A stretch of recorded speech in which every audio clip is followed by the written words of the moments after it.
Oke, salam dan salam sejahtera, dan saya nak mengulas ya isu panas yang membabitkan binatang di sebelah saya nih. Ini bukan peralatan untuk sedut minyak daripada kereta ya. Ini adalah untuk menyelamatkan nyawa manusia. Nama dia ventilator, mesin ventilator. Yang mana ini sebahagian. Dia ada macam-macam jenis. Dia juga harganya bermacam-macam. Jadi kita hari ini dikejutkan dengan kegagalan 104 ventilator yang tiada perjanjian bertulis di antara KKM dan juga Palma Niaga. Apa yang saya lihat daripada kenyataan media ya, apabila dia dalam kenyataan media hari ini menyatakan bahawa ketiadaan perjanjian bertulis di antara Kementerian Kesihatan iaitu KKM dan Palma Niaga Logistik Sdn Bhd PLSB menyebabkan tiada mana-mana pihak yang boleh dipertanggungjawabkan untuk diambil tindakan berhubung kegagalan 104 unit ventilator tidak berfungsi. Di sini juga menurut laporan pengurusan wabak COVID-19, vaksin luput tempoh hayat, peralatan ventilator tidak dapat digunakan oleh dan lebihan peralatan pelindungan diri PPE, tiada kontrak digubal antara KKM dan PLSB mengenai perolehan ventilator, dan penasihat undang-undang KKM juga tidak dirujuk semasa proses penyediaan surat pelantikan PLSB.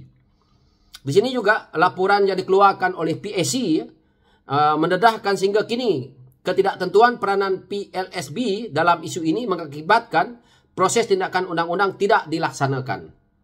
Selain itu, PAC juga didapati terdapat percanggahan keterangan di antara KKM dan juga PLSB berkaitan wujudnya waranti di kesemua 136 unit ventilator.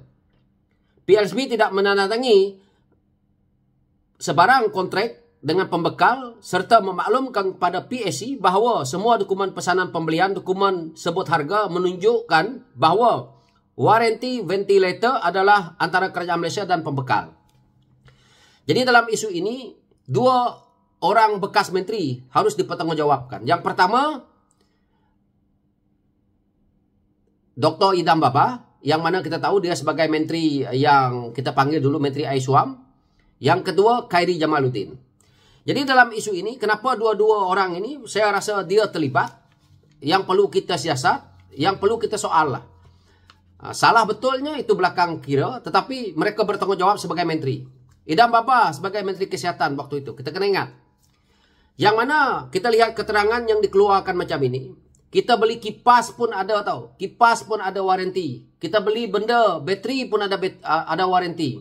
Macam mana KKM yang hari ini dia kata dia tidak bertanggungjawab dan benda ini semua nak salahkan kerajaan. Jadi kerajaan yang nak disalahkan adalah menteri. Menteri waktu itu.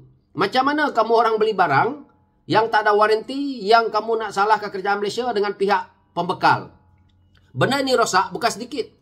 Kita tengok yang rosak ini 104. Yang dibeli adalah sebanyak 136 unit.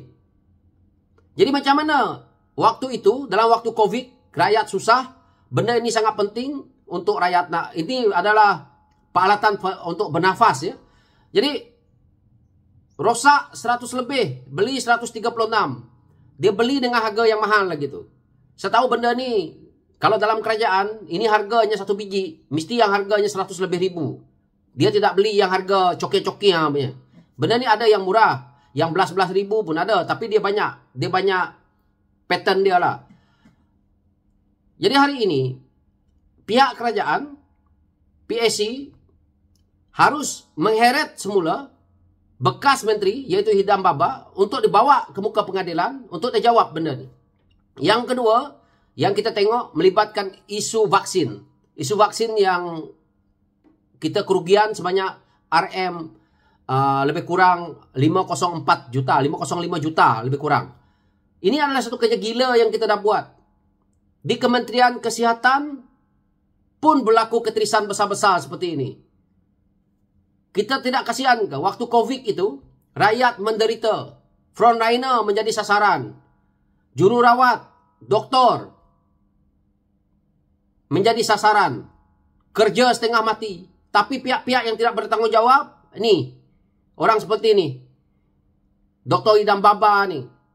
Orang seperti Khairy Jamaluddin juga harus dilibatkan dalam isu ini. Walaupun waktu dia ambil, dia kata dia tidak tahu. sebagai seorang menteri, saya tidak boleh terima jawapan Khairy Jamaluddin kalau dia kata bukan zaman dia dan dia tidak tahu. Sebab kamu kena tahu bahwa benda ini berlaku, kenapa kamu tidak take note benda ini dan maklumkan kepada parlimen supaya dibuat siasatan dan sebagainya. Kenapa berdiam diri? Jadi dalam isu kementerian ni, bukan saja di Kementerian Kesihatan, kalau berlaku perkara ini di kementerian macam ini, maka saya rasa di kementerian lain pun banyak lagi ketirisan berlaku. Dan akhirnya siapa yang ambil, diam.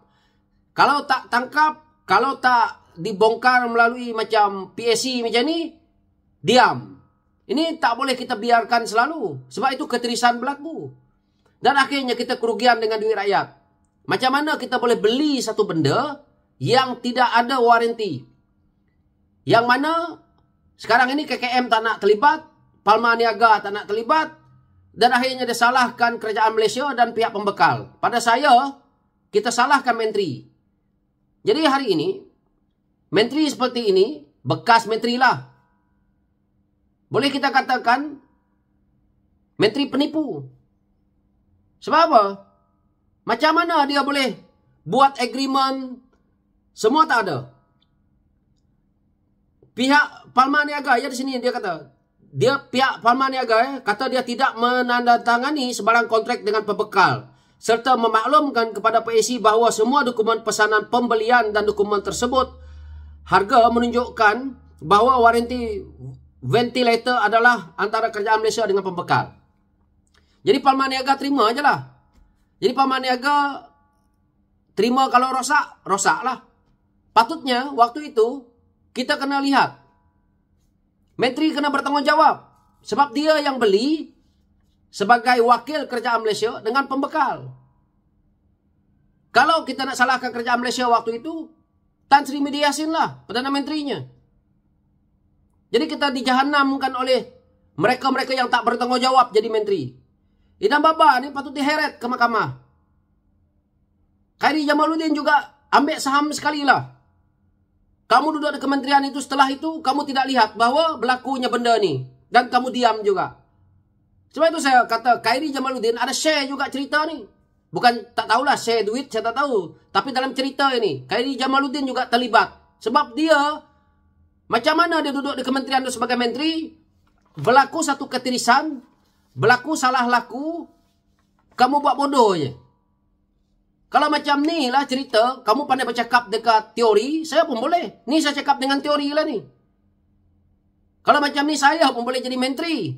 Lantik saya jadi menteri. Beli peralatan-peralatan yang ada, tak payah. Tak payah ada agreement, tak payah ada ni. Ambil aja. Rosak pun lantak. Yang penting masuk dalam poket aku. Ini satu ketirisan besar. Kalau banyak perkara macam ni berlaku, tak ada kualiti. Sebab itu teguran saya banyak. Saya lihat benda ini, sewaktu saya duduk dalam kerajaan dulu, pembelian-pembelian ni kerja saya. Kita ni nak bagi yang terbaik. Tapi nanti datang barang yang bukan original. Sama lah ni, ventilator ni sama. Kita nak benda ni yang original, yang bagus. Supaya memberi satu operasi yang baik dan tidak cepat rosak. Dan memberi hikmat kepada masyarakat dengan lebih bagus. Tapi kita pergi order benda yang tak original. Dan akhirnya yang sampai itu, baik buruknya kita terima saja macam tu. Tapi kita beli dengan harga yang 3 kali ganda. Inilah kerja yang ada di kementerian yang rata-ratanya macam ni lah pengamalan dalam projek tender dan sebagainya, pembelian di jabatan kerajaan kita ni. Jadi benda ini perlu dihentikan. Saya bercakap ini, harap-harap kerajaan ambil take note perkara ini dan saya harap kementerian, menteri-menteri semak betul-betul. Kalau saya duduk dalam kawasan-kawasan ini ya, mampus dorang saya kerjakan.